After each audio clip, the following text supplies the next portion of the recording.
Oui, Monsieur le Président, mes chers collègues, la séance évidemment qui va nous animer est une séance budgétaire, mais pas que, parce que vous l'avez rappelé avec justesse, derrière les chiffres, il y a aussi un certain nombre de politiques publiques qui sont implémentées dans ce département et qui tendent à réduire les inégalités et à faire en sorte que les solidarités sociales, humaines puissent s'effectuer.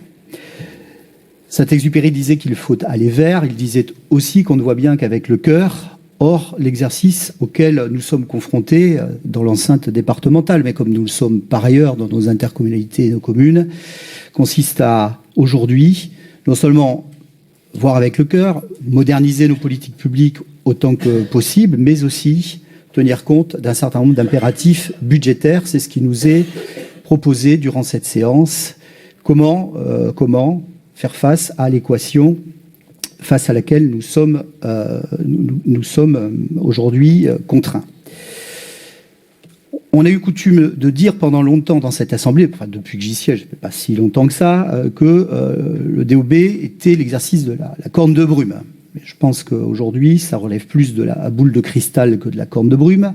Et je pense que le débat qu'on aura pendant le débat d'orientation budgétaire le démontrera, tant les aléas et les dimensions parfaitement inconnues aujourd'hui qui se posent à nous, vont peser sur les choix budgétaires qui seront faits en 2023, puisque c'est bien ce dont il s'agit.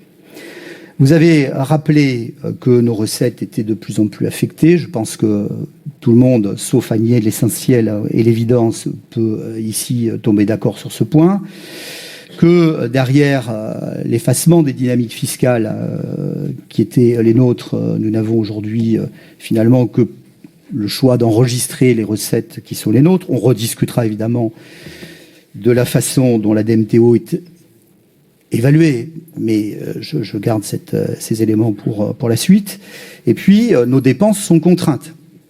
Alors, elles sont contraintes habituellement, mais aujourd'hui, elles sont aussi contraintes par le contexte de crise énergétique. Ça a été rappelé par l'ensemble des groupes et par la hausse des matières premières qui impactera significativement nos dépenses d'investissement. Vous l'avez dit, et sur ce point, je pense que nous pouvons être en accord, les collectivités territoriales portent dans ce pays 2/3 des investissements. 2/3 des investissements. Le risque majeur qui pointe, ici comme ailleurs, c'est que les politiques d'investissement ne deviennent la variable d'ajustement de la hausse de nos dépenses de fonctionnement. Je crois que c'est bien le débat qui animera l'Assemblée aujourd'hui, et que tout cela entraîne une forme de récession dans le pays. C'est pourquoi il nous faut à la fois rechercher de façon la plus volontariste possible, là où c'est encore possible, parce que dans certains cas, cela devient très difficile, rechercher les voies de la modernisation du service public, réaliser des économies quand on peut le faire, mutualiser, moderniser aussi à travers des outils de gestion, informatique par exemple, ou d'autres, à maxima, la délivrance du service public.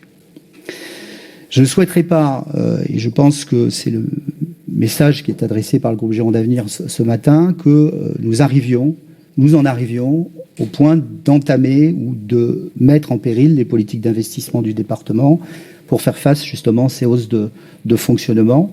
Ce serait là, pour reprendre un mot souvent utilisé par d'autres collègues sur les bancs de cette Assemblée, une hypothèse de décroissance au sens premier du terme, qui ne serait pas souhaitable ni pour le département de la Gironde, ni pour la France. Voilà.